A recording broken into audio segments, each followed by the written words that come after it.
안녕하십니까. 만나고 싶은 사람 듣고 싶은 이야기 최혜심입니다. 김정한 목사입니다. 건강하세요.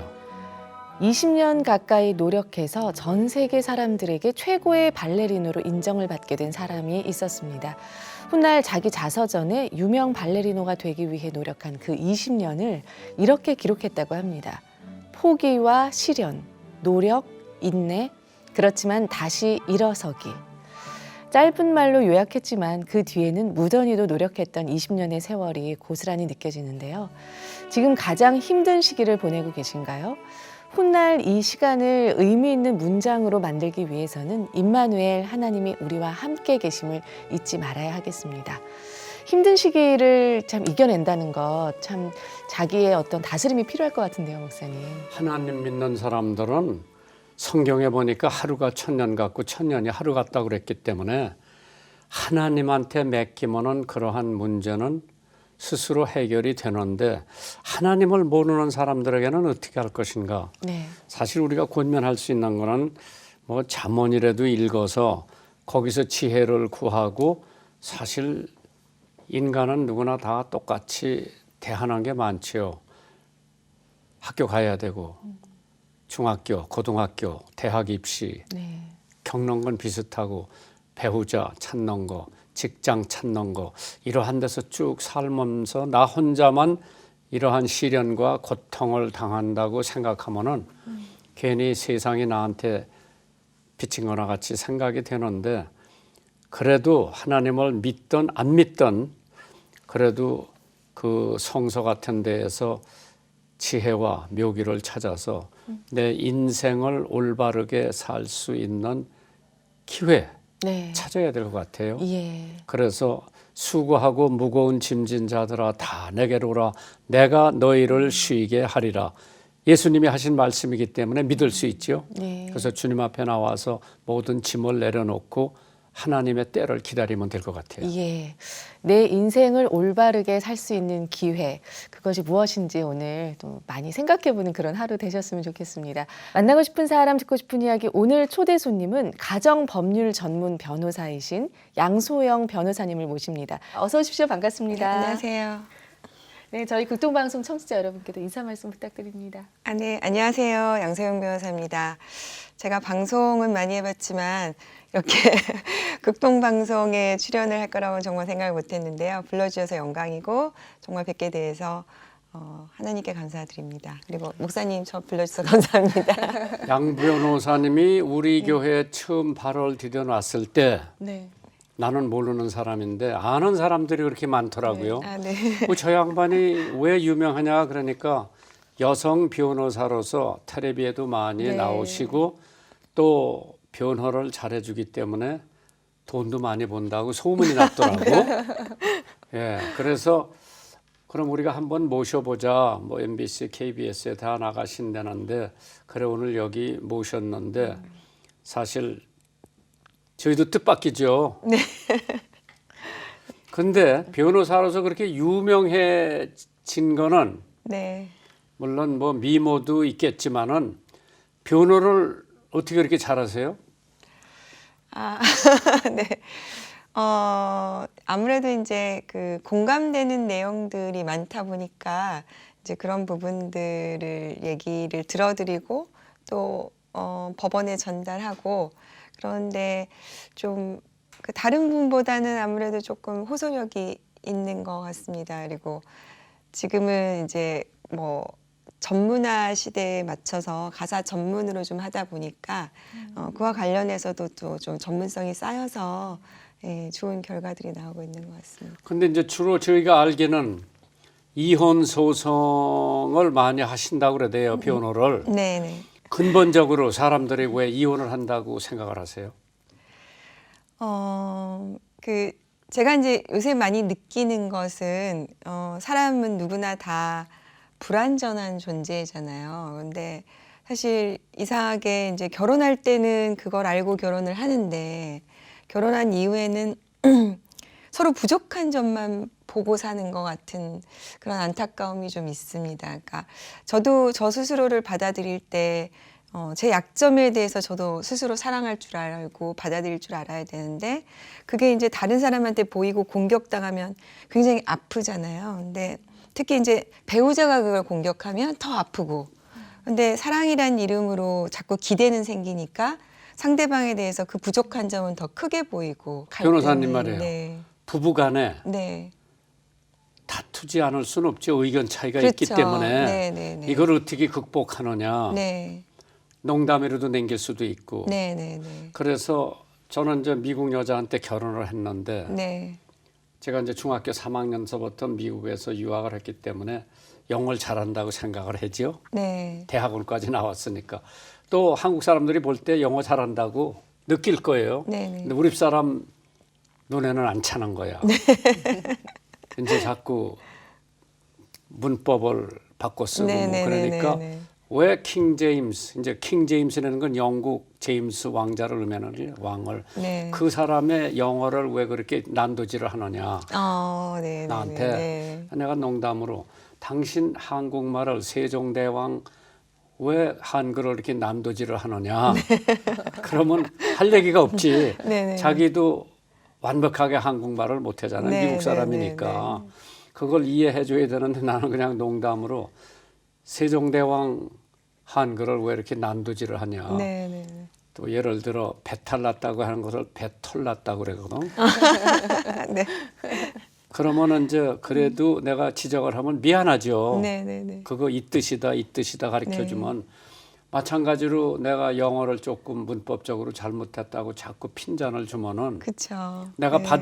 받아넘기는데 네. 전 뭐 한국말도 거지같이 하면서 나한테 영어 못한다고 네. 이제 이런 부부간의 갈등 네, 네. 이제 거기서 끝 맞추면 그거는 뭐 더 네. 이상 생각을 안 해야 되는데 네. 이게 쌓이니까 장모 흉보고 그렇죠. 쌓이니까 또 네. 그쪽 가족들 흉보고 네. 이렇게 되면 이게 쌓이고 해서 저 남자하고 요새는 또 젊은 사람들이 이혼을 쉽게 하잖아요. 네. 옛날에는 자식들 보고 그냥 참고 삼는 거예요. 네, 네. 왜 처벌 둘씩 두고 살아도 옛날에는 네. 이혼 안 하고 네. 참고 살았는데 요새는 이혼하는 율이 굉장히 높죠. 네, 갈수록 높아지고 뭐 평균적으로 뭐 세 부부 중에 한 부부가 이혼할 정도다라고 하고 있으니까 갈수록 더 이제 이혼율이 높아지는 것 같고, 그러니까 이혼을 해서 안 된다는 생각은 이제는 없으니까요. 그리고 이제 안타까운 거는 아예 결혼 자체에 대해서도 결혼을 안 할 수 있다라고 생각하는 게 20, 30대에서는 70%가 넘어간다고 합니다. 그러면 이제 그런 사람 변호를 해주면서 근본적으로 전 목사니까 네. 이혼하지 마라. 네. 다시 노력을 해서 살아봐라 할 텐데 변호사님은 네. 어떻게 돼요? 그러니까 저는 이혼해야 돈이 들어오나? 꼭 그런 건 아닌데요. 저희 사무실에는 이제 이혼을 원하지 않아서 도움이 필요한 분들도 많이 오십니다. 왜냐하면 이제 사실은 미성년 자녀가 있는 경우는 저는 이제 특히 가능하면 이혼을 안 하도록 많이 권유를 드려요. 왜냐하면 아무래도 부모의 이혼이 자녀 성장 과정에 영향을 많이 끼치니까. 근데 이제 그런 과정에서 그 상대방으로부터 이혼 소송을 당해서 저한테 제가 이제 그 유책 배우자의 경우에 이혼 청구를 구하는 그런 변론을 대법원 공개 변론을 해서 사실은 이제 그걸로 더 많이 유명해졌거든요, 방송보다. 그래서 이혼을 안 하기 위해서 저희 사무실 오신 분들 꽤 있어요. 그러면 이제 그런 분들을 위해서 이 가정이 아직도 파탄되지 않았고 두 사람 사이에 갈등을 해결할 수 있는 가능성이 있는 거, 이런 부분들을 많이 말씀을 드리죠. 이혼하고 다시 합치는 율이 얼마나 됩니까? 그거는 보통? 통계적으로는 없는데 많지는 않은 것 같습니다. 그렇죠. 네. 한 번 헤어졌으면은 네. 다시 합치기가 힘들죠. 네, 네, 네. 그럼 변호 의뢰가 들어왔을 때 네. 어떤 부분을 가장 중요시하는지요? 일단은 이제 그분의 얘기를 충분히 좀 들어드리는 네. 것이 가장 중요한 것 같고요.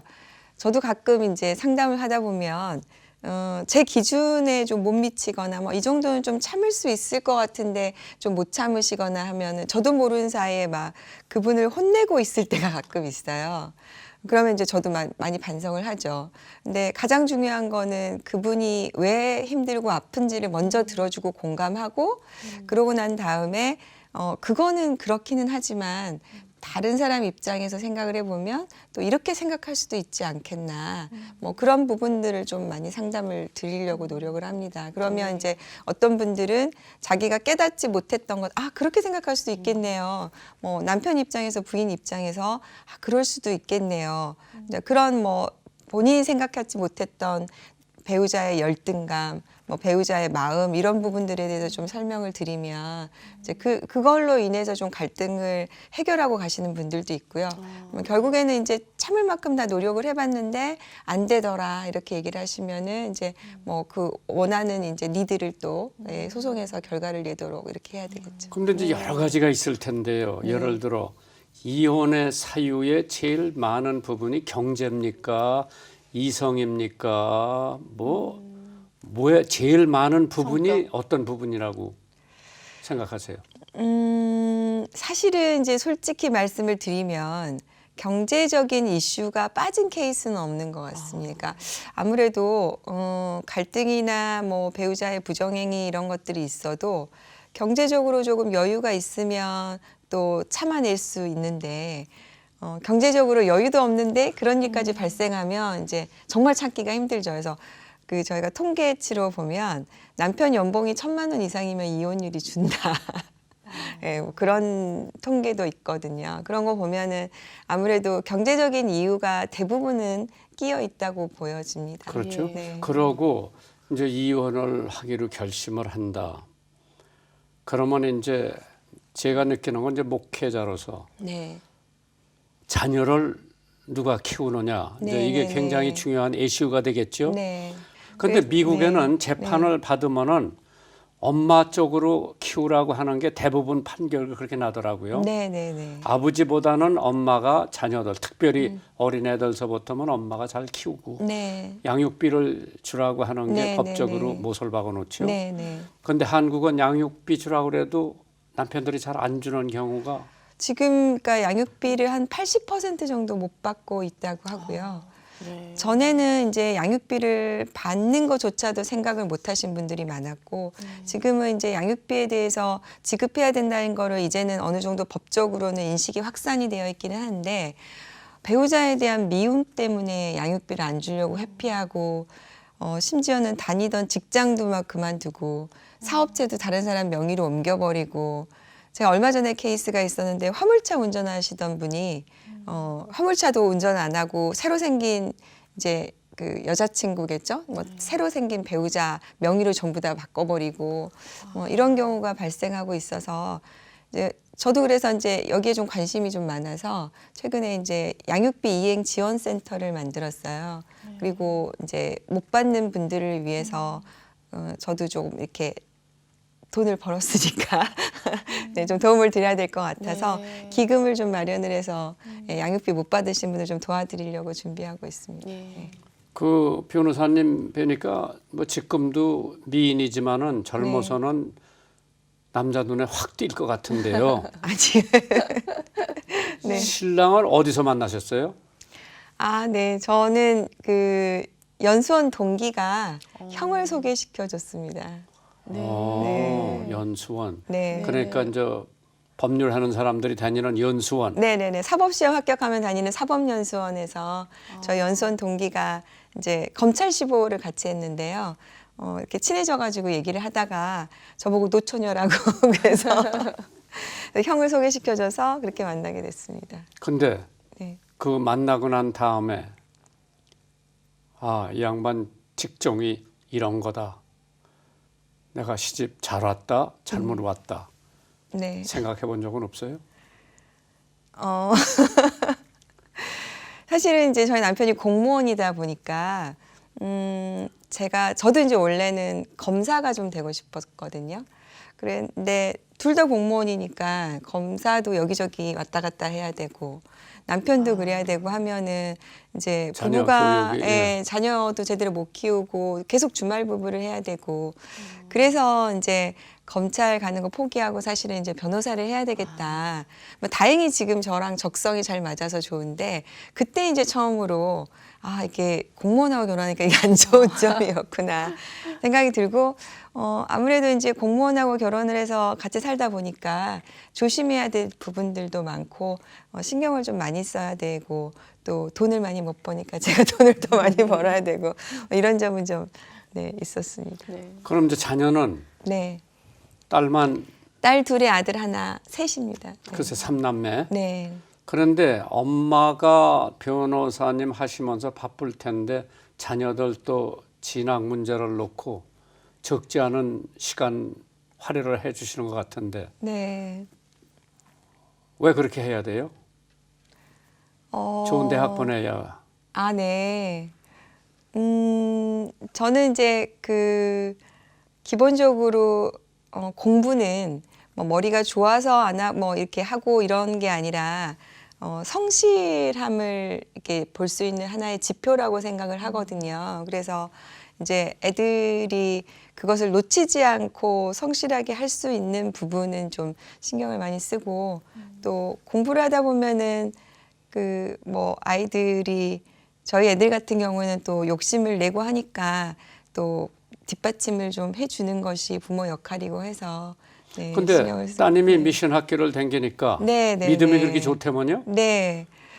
정신여고 입학해서 저희 큰애가 하나님을 영접한 것 같습니다. 그래서 어느 날은 막 이렇게 열심히 성경책을 읽기도 하고 기도도 하고 그다음에 2학년에는 이제 2학년 들어가면서 노래 선교단을 들어갔어요. 예. 그래서 막 이렇게 근데 찬양을 엄마 아버지 하다가 교회 열심히 나가라고 네, 그러면서 저보고 엄마 나를 위해서 좀 기도를 해달라고. 그래서 1학년 때 담임 선생님을 뵈러 갔더니 부모님은 다른 거 그냥 하실 거 없고 기도만 열심히 해주시면 될 것 같다고 하시더라고요. 그래서 마침 그 얘기를 들었는데 정말 딸이 저한테 기도를 해달라고 하니까 사실은 저희 친정 엄마가 저 교회 다니라고 새벽 기도를 한 5년 정도 하셨어요. 근데 이제 엄마가 교회 다니라고 할 때는 잔소리 같고 아, 제가 알아서 할게요. 막 이렇게 하고 그때는 제 마음에 와닿지가 않았는데 딸이 기도해달라고 하니까 정신이 이건- 번쩍 네, 들죠. 정신이 번쩍 들어서 그래서 아마 하나님이 저를 버리지 않고 저희 큰 딸을 통해서 예, 그렇게 저를 불러주신 것 같습니다. 예. 우리 변호사님은 그러면 신앙생활은 아주 어렸을 때부터 저 이제 중학교를 미션스쿨 나와서 네. 광주에 있는 수피아여중이라고 네.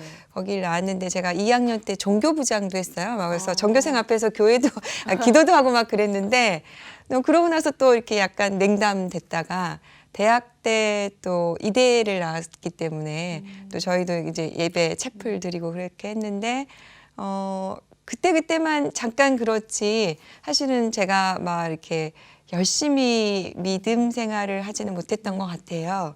근데 제일 열심히 기도했을 때가 사법시험 6번 떨어지니까 그때는 또 성당을 열심히 나가서 기도하고 그러니까 사람이 아쉬울 때만 제가 하나님을 찾았던 것 같은데 근데 요새 왜 6번씩이나 떨어졌는데 왜 포기를 안 포기를 안 하고 하셨어요? 끝까지 네. 한 이유가 뭐예요? 그때 이제 오기에?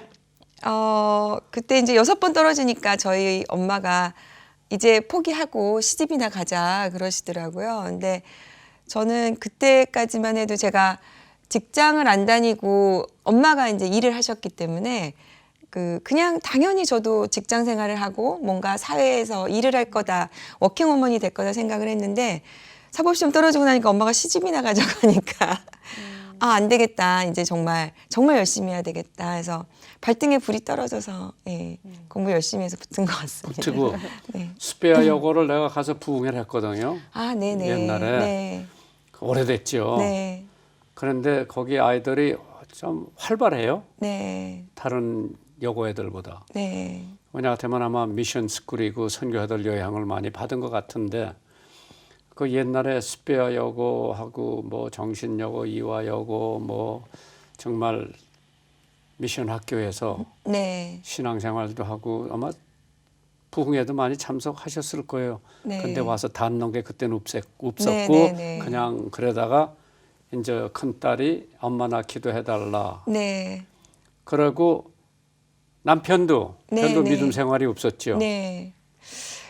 저희 남편이 사실은 이제 그 전에 남편 보고 우리가 언젠가는 같이 교회에 나갔으면 좋겠다는 얘기는 계속 둘이 하고 있었어요. 근데 저희 남편이 그러자 했는데 사실 용기를 좀 못 내고 또 직장 생활 하다 보면 주말에 또 쉬고 싶잖아요. 네.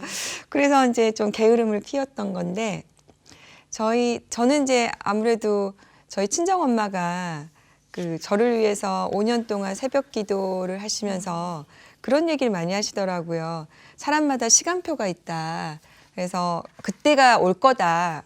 그렇게 믿음을 놓지 않으셨는데 저희한테 시간표가 정말 찾아온 게 아닌가. 네. 그래서 요새 남편도 집에서 우리 김장훈 목사님 책도 열심히 읽고 성경책도 읽고 예, 그렇게 지금 하고 있습니다. 안디옥 교회 섬기시면서 네, 어떠신가요?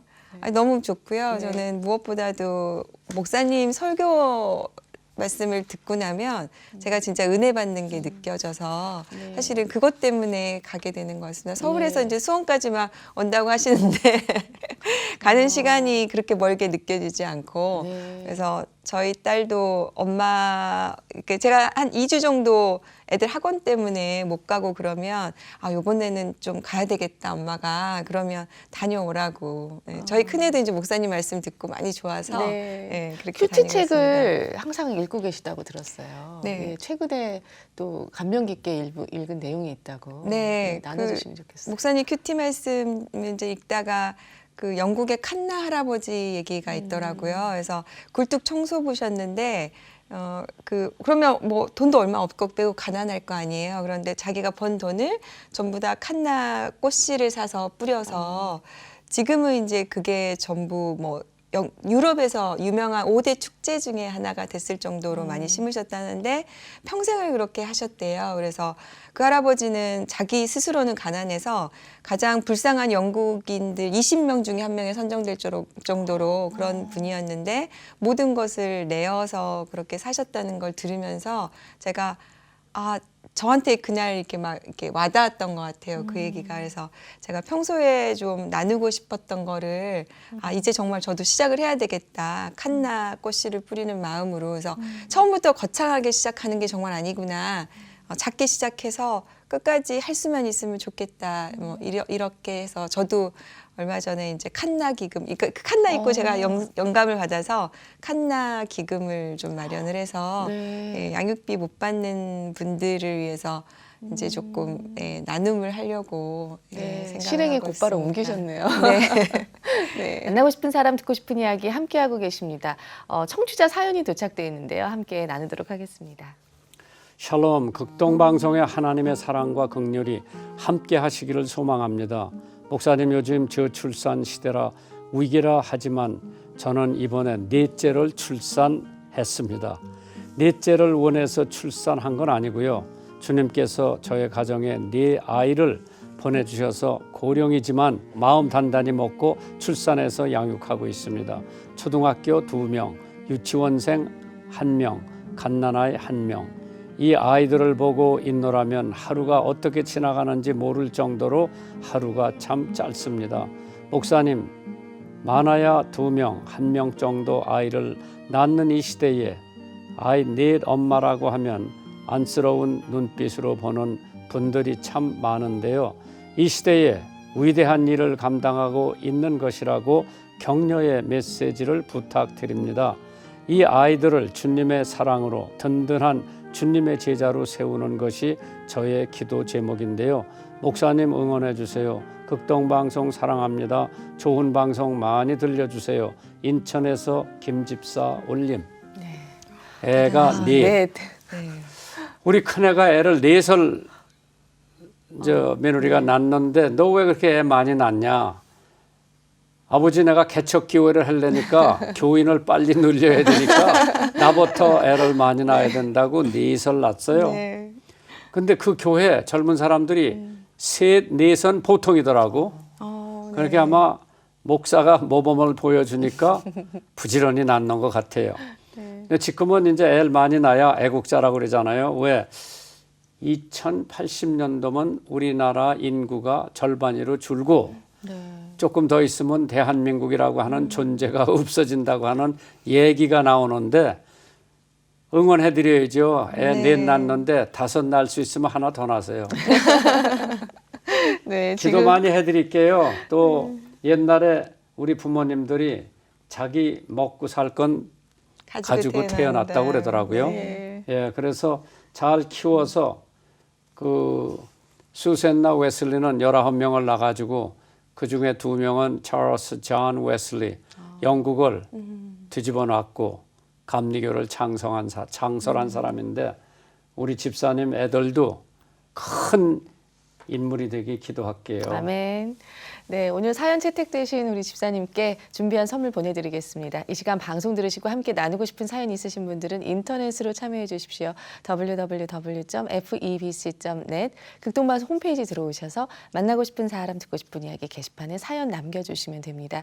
이 방송은 전국 라디오 방송뿐 아니라 극동방송 홈페이지, 모바일 어플리케이션 그리고 유튜브의 극동방송 TV 채널을 통해서 영상으로도 시청하실 수 있습니다. 많은 분들의 관심 부탁드립니다. 변호사님 말이에요. 네. 어떤 변호사님이 네. 청문회에 나갔는데 장관 되기 위해서 네. 변호사비 거금을 받았다고 네. 그게 도마에 올라왔더라고요. 네. 또 내가 알고 있는 어떤 여자 판사 그만두고 변호사를 했는데 네. 한 건에 뭐 50억, 100억을 받았다고 이제 신문에 보도가 되고 구속이 됐어요. 네.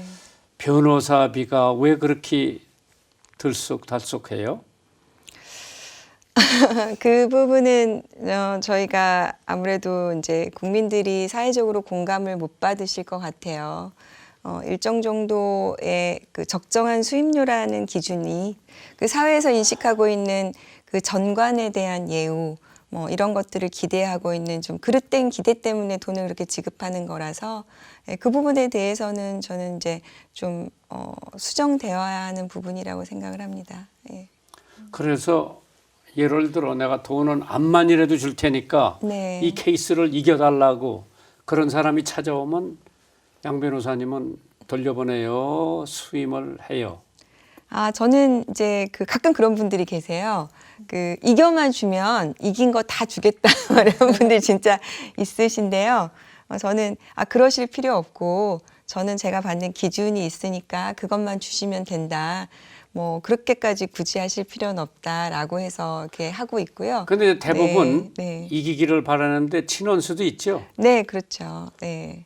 그래서 이제 그러니까 질 수밖에 없어 보이는 사건들을 상담을 하게 되면 그분한테 일단 설명을 드려요. 저는 이제 이 사건은 좀 이기기는 어려울 것 같다.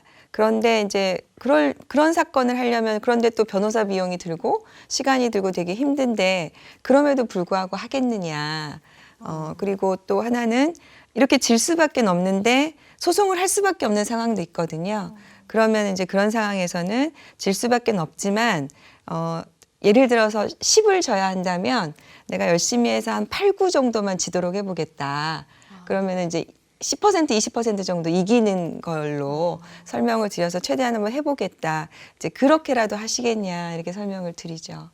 네. 아니 그러면 저 예를 들어 쌍방에 남자는 네. 이혼을 하겠다, 여자는 죽어도 안 하겠다. 네. 이걸 어떻게 조정을 해요? 그럼 그럴 경우에는 이제 법원에서 합의 이혼이 안 되면은 부부 상담을 많이 보냅니다. 그래서 두 사람의 회복 가능성에 대해서 한번 체크를 해보고 안 되면은 네, 안 되면은 이제 판결로 하는 수밖에 없습니다. 그래서 뭐 이혼 사유가 있으면 이혼이 되는 쪽으로 가는 거고 정말로 이혼 사유가 없으면 또 이혼이 안 되는 쪽으로 가는 거고. 이제 예를 네. 들어 뭐 다른 여자를 새긴 네, 데다 다른 네. 남자 새긴 데든가 그렇지 않으면 또 다른 사유가 있어서 도저히 이쪽 편에서는 용서해 줄 수가 없다. 나는 네. 한다. 근데 저쪽에서는 내가 한번 잘못했다. 다시 저기 하자. 이제 이러한 케이스를 네. 종종 보실 텐데 네, 네, 네. 어떻게 해요? 그런 케이스는? 그 이제 저희가 이렇게 얘기를 들어보면 그 두 가지 정도인 것 같아요. 진심으로 반성하고 회복하려고 하는 사람도 있고요. 내가 미처 거기까지 생각을 못했고 네가 이런 일로 정말 이렇게 상처를 받을 줄 정말 몰랐다라고 반성하는 분들이 있으면 이제 그분들은 회복이 돼 있는데 어떤 분들은 그냥 내가 이 소송에 이기기 위해서 그냥 안 해준다라고만 하는 분들이 있거든요. 그럴 경우에는 이제 재판을 해서 할 수밖에 없고. 그럼 이제 그렇습니다. 돈 때문에 위자료 네, 뭐 이런 네. 것 때문에 네. 주저하는 사람들이 있죠. 네. 그러니까 이제 그 대부분은 좀 재산이 있는 남편들 그러면. 같은 경우에는 사실은 정말로 부인이랑 살고 싶어서라기보다는 뭐 이자료 재산 분할 해주기 싫어서 이혼을 못 하겠다고 하는 분들이 실제로 좀 있습니다. 그러면 이제 어쩔 수 없이 재판으로 가는 수밖에 없죠. 네. 재판에 이기면 이혼이 되고 네. 치면은 이혼이 안 되는 거죠. 네.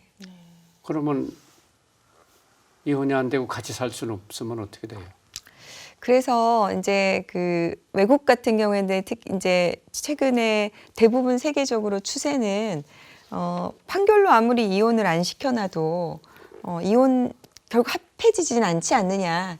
그러니까는 뭐 누가 잘못했는지 안 했는지를 따지지 말고 그냥 이혼을 시키자는 쪽으로 좀 세계적인 추세가 가고 있어요. 근데 아직 우리나라는 이제 그건 아니고 그러니까 책임을 좀 보고 책임이 있는 사람은 이혼을 못 하고 그러니까 청구를 못 하고 책임이 없는 사람만이 이혼 청구를 할 수 있고 우리나라는 지금 이렇게 되어 있습니다. 가상해서요. 가상해서. 네, 부부가 이제 애를 낳고 다 두셋을 낳고 이제 마음이 안 맞아서 왜 이제 예를 들어 여자가 너무 남자를 무시한다. 네.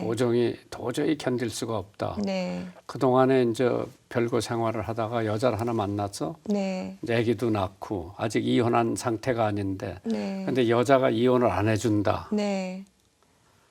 남자는 여기 이혼해 줬으면 좋겠는데 네. 돈이야 달래는 대로 주는데 네. 그래도 여자가 이혼을 안 하려고 그러는 저 케이스가 있다. 네. 그런 건 어떻게 해야 돼요? 그 최근에 아주 유명한 회장님 사건도 비슷한 그런 사건이 있는데요. 네. 근데 이제 그거 맡았어요? 아니요, 제가 맡고 있지는 않고요. 그럴 경우에는 이제 법원에서는 먼저 그 두 부부의 결혼 생활이 실제로 파탄이 됐느냐 안 됐느냐 그걸 기준으로 판단을 하고요. 또 미성년 자녀가 있느냐 없느냐. 그래서 미성년 자녀가 있으면 가능하면 이혼이 안 되는 방향으로 가고 자녀들이 다 커서 성장을 했기 때문에 이 두 부부가 크게 이혼을 해도 뭐 크게 문제는 없겠다라고 하면 이혼이 되는 방향으로 좀 가고 그래서 그러니까 딱 부러지게 어떻게 결론이 나지는 않는데 전체적으로 흐름을 보면은 지금 그렇게 판단을 하고 있는 것 같습니다. 근데 이제 위자료가 문제겠죠? 네, 그럴 경우에는 이제 위자료 재산 분할이 이제 금액이 좀 문제겠죠. 그래서 양 변호사님이 네. 내가 소송받은 것 중에서 이게 가장 보람되고 그 쌍방에도 참 도움이 되고 잘 됐다 하는 재판 내가 변호를 했다 하는 게 덜어 있을 거 아니에요? 네, 네. 그래서 사람들이 새로운 삶으로 네.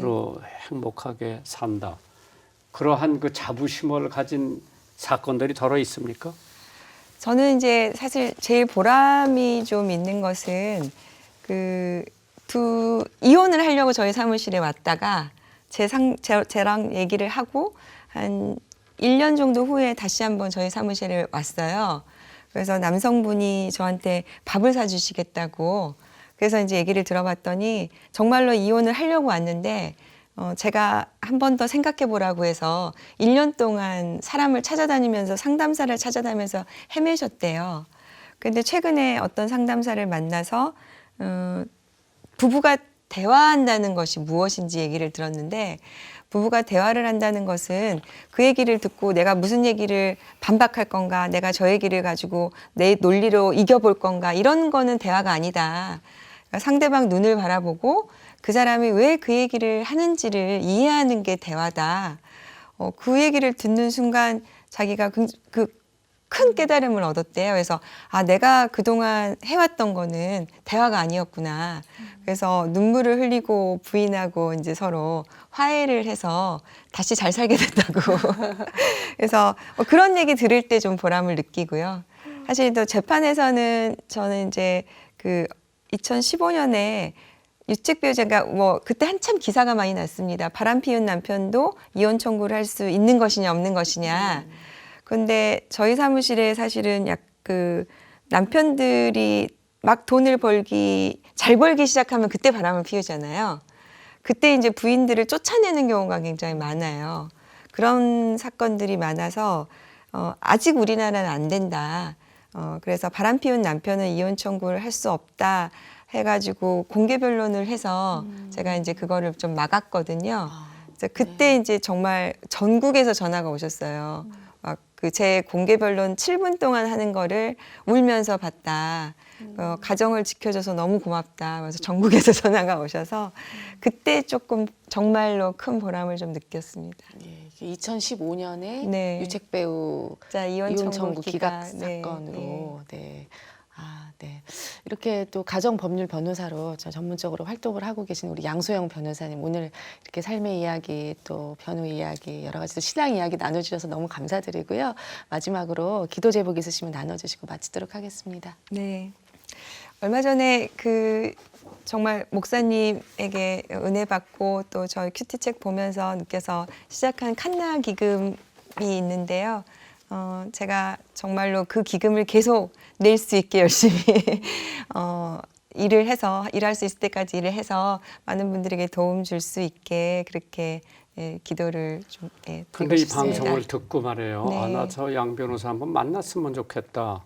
우리도 지금 부부간에 갈등이 있고 문제가 있는데 참 한편으로는 부끄럽고 한편으로는 참 얼른 어떤 결론을 봤으면 좋은데 양 변호사님 만나려면 어떻게 해야 돼요? 아, 네. 저를 만나시려면 어디로 네. 연락하면 될까요? 예. 전화번호를 알려드릴. 네, 그러세요. 네, 네. 네, 저희 저기 초록색 창에 제 이름 검색하셔도 되고요. 네. 예, 02537-5381로 전화 주셔서 상담 예약해 주시면 될 것 같습니다. 537-5381번. 네, 그 아마 법무법인 숭인 네, 연락처인 네. 것 같은데요. 저희 극동방송으로 또 연락 주시면 또 연결을 해드리도록 하겠습니다. 아니 그리고 제가 듣기는 네. 남편한테 네. 당신 성경이나 열심히 보고 교회 열심히 나오고 돈은 내가 보를게. 남편이 뭐라 그래요? 아니, 저희 남편은 고마워하죠. 그런 부분은. 네. 돈 걱정하지 말고. 네. 그래서 성경 열심히 보고 네. 교회 열심히 나가라고 그것만 네. 하라고. 네. 아니 사실 이제 공무원이라는 직업을 가지고 있기 때문에 공무원들이 이제 돈에 대해서 걱정하기 시작하면 여러 유혹이 가지 딸죠. 네 그래서 그런 부분에서 제가 뭐 사실은 뭐 양복을 다려주거나 밥을 맛있게 뭐 해주거나 이런 내조는 사실 어렵고요. 제가 할 수 있는 내조는 그런 부분이 아닌가 생각이 들어서. 그런데 돈은 내가 벌어올 테니까 당신은 공직만 열심히 해라. 네, 네, 네. 괜히 한눈 팔지 말고 네, 네. 어디서 돈 생길 구멍 찾지 말고 네, 네. 그냥 성경 보고 기도하고 네. 열심히 교회 나가라. 일하고 교회하고. 네. 네. 변호사님 오늘 이렇게 나와주셔서 감사드리고요. 앞으로 네. 또 저희 극동방송 전파 선교 사역 위해서도 네, 또 많이 네. 관심 가져주시길 부탁드립니다. 네, 감사합니다. 네, 감사합니다. 감사합니다. 한 주간도 주님 안에서 평안하시길 바랍니다. 만나고 싶은 사람 듣고 싶은 이야기 저희는 다음 주 이 시간에 다시 찾아뵙겠습니다. 감사합니다.